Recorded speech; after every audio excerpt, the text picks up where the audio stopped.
Magandang hapon! Kumusta po? Narito po ulit ang update natin para sa lagay ng ating panahon.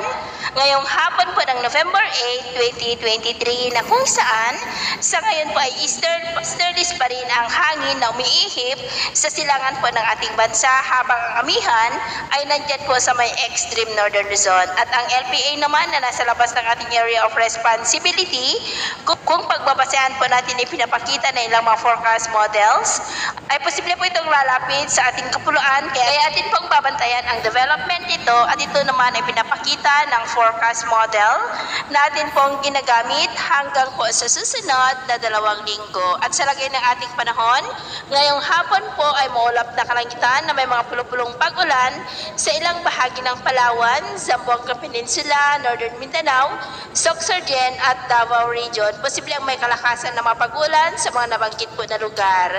At maulap na kalangitan na rin with isolated rains sa ilang bahagi ng Caraga, ilang bahagi ng Kabisayaan, Bicol Region, Quezon at ilang bahagi po ng Northern Luzon.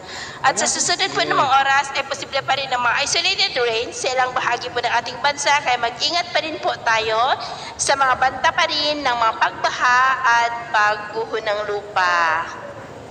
At sa atin naman pong mga baybayin dahil sa amihan ay may kataasan na pong mga alon sa seaboard po ng Ilocos Norte, Babuyan Islands, Batanes at maging po sa seaboard ng Cagayan. Ang mga alon po ay posibleng aabot hanggang po sa 2 to 2.5 meters height. Kewasan muna natin ang papalaot, lalo na po sa mga may kulay pula para mas makaiwas sa mga sakunang pangkaragat.